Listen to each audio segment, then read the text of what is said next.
Hola, hola, welcome back to my channel. If you're new here, my name is Ches. On here, I speak on my flight attendant journey as well as my personal experiences. It is already February. We are turning a new leaf for February. So let's just consider January a trial run. I don't know why. January always seems so long and dreary. You just want to skip over and start in February. So here we are. In today's video, I just wanted to talk a little bit about things that have been on my mind. I keep looking down because I have a notepad, but I just want to talk a little bit about things that I've had on my mind and that I kind of wanted to address, and things that just will help you as a human being be better for yourself, be better for others, you know, internally and externally. I have 7 things on my list, things that you might want to change or adjust in 2020. So number 1 is assuming fitness is what you see on social media or a one size fits all. Fitness is an everlasting journey. For me, it's been like a roller coaster, just kind of up and down. Some days I'm feeling energized or fresh and ready to go. Other days I'm like, nah, you know, it just takes a little more push. And then there's months where I just definitely don't feel like going at all, which has happened. November, December, and part of January, I was definitely just in a funk. And I don't know, I'm not a winter person. So to get me out of the house, it takes a lot. You can restart whenever. There's no, oh, I failed, I haven't gone all this month, I can't go at all, blah, blah, blah. No, you can start over again whenever you deem right for you. And everybody's lifestyle is very different. Some people have kids, some people don't, some people are older, some people are younger. And every single person has a different goal that they want to reach. You might see a technique or a certain exercise that you might want to add to your regimen, but I wouldn't solely depend on social media fitness gurus to be what you mirror what you would like to be, because even their body and your body is totally different. You know, I have so many people that I follow that I know personally and people that I don't know. All of them inspire me, but I know that at the end of the day, my body has a different composition from theirs. Just remember that personal fitness is personal. Number 2 is assuming everyone you know in your life is okay. Reach out to your family, reach out to your friends, let them know that you're there for them, that you love them. I know we're all busy, and I know sometimes we all get into this hermit crab mood where we don't really want to be bothered, and I understand that. I've been there. I am like the queen of getting into my shell and just kind of shutting everyone out. Just remember that you can't let that resonate with you for too long. I sometimes still experience that, but what I try to do is, after a day, you know, rejuvenating my spirit, because, you know, we all know work can be taxing. And with my job, I am constantly around people in tight spaces. So sometimes I just need a day to kind of just, you know, get back into my routine. Try to get sticky notes and write little reminders, just anything inspiring. Some people are just struggling with silent battles that we have no idea about. Even our close ones, sometimes we have no idea what's going on in their mind or in their homes. So you might just want to reach out and just remind them that you're there for them, that you love them. And sometimes it doesn't have to be a whole dissertation. So it's just a simple, I missed you, I love you, I'm here for you, thinking of you. Just a little something to let your family and your friends know that you are there for them. Okay, moving on to number 3. Number 3 is going to be putting yourself down. Every single person does this.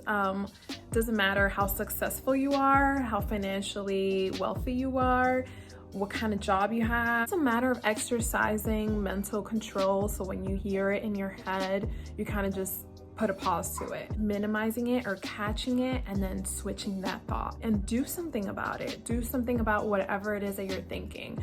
Just a small course of action to change whatever that thought is. It is just a matter of like learning to love yourself so that you can properly love others in your life. Moving on to number 4. Number 4 is goal oriented. So this has to do with thinking that since you have failed maybe once or multiple times at something, that you can't continue it. Kind of goes back to number 3 and just remembering self-love. We're all human. We are not always going to be 100% inspired. That kind of fluctuates.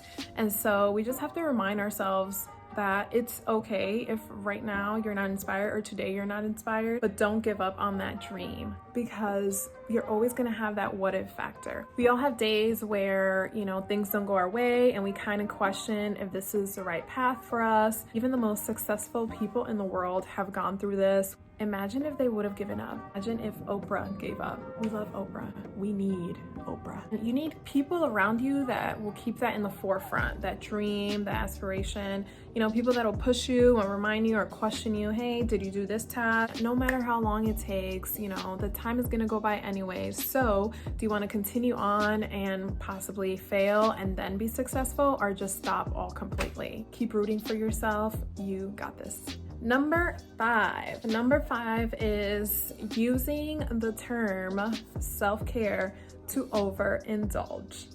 We all need a couple hours or sometimes a day just to decompress from our hectic, just be in our solidarity or whatever it may be. Self-care looks different for everyone, but just doing too much of anything is not good for yourself. You definitely reap the repercussions mentally or physically. So to leave this on a positive note, just remember to do a little something for yourself that you normally might not do. My friend recently went to go grocery shopping on her own without her twin daughters. A big deal for her since she has 2 toddlers that keep her pretty busy.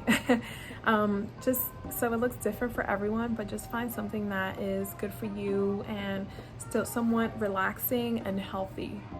Number 6 is not gaining financial literacy. You guys, we are in an era where money can be made in a variety and a plethora of ways. There is so much information out there, so if you're a private person or too embarrassed to talk to loved ones about it, you know, you can just go online, Google things, and before you know it, you're in a rabbit hole of information regarding the topic that you searched. I've been there. I'm definitely not embarrassed to talk about my finances. I'm actually on a debt-free journey. I use all my resources. I have read books, I have seen YouTube videos, I've heard podcasts. I've done it all to just assist me in getting to my goal, my financial goal. I didn't take my finances serious, I would say, till I was about 29. I'm 32 right now, and to some people that might, you know, be a little late, to some people that might be a little early, but it's a fact that I started and I want better for myself. And not only that, I want better for the future generation. So when I do have kids, I would love to teach them, let them know about financial literacy that they do not learn in school. For those who just want to get started, there's a basic formula. It is as simple as spend less, make more. The execution of that, however, is a little harder, and it takes a lot of self-discipline and being informed.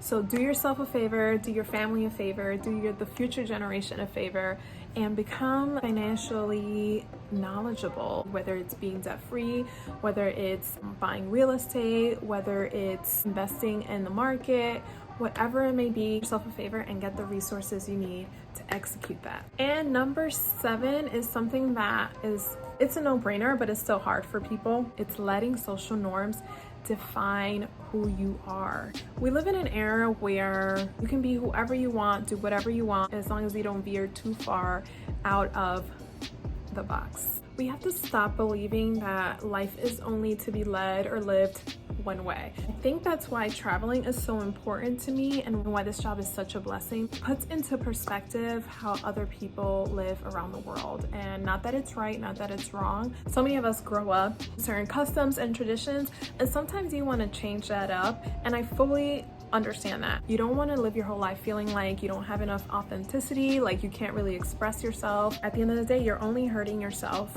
You know, be less of them and more of you, whatever that may be, as long as it's truly who you are and you're not hurting anybody and you're pursuing your dreams and your goals. Just be you. Okay guys, so this concludes this video. I kind of felt like I just needed to get some good energy out there and push people to be their best self including myself. Thank you so much for watching. Once again, if you are new here, please do subscribe. I have a lot more content coming out soon. Let's address the elephant in the room. Yes, my tree is still up. I do not take it down until after Valentine's Day. I don't know where I got this idea from, but it's just something that I do. Don't judge me. If you have any comments, questions, concerns, please do let me know down below. See you guys in the next one. Bye.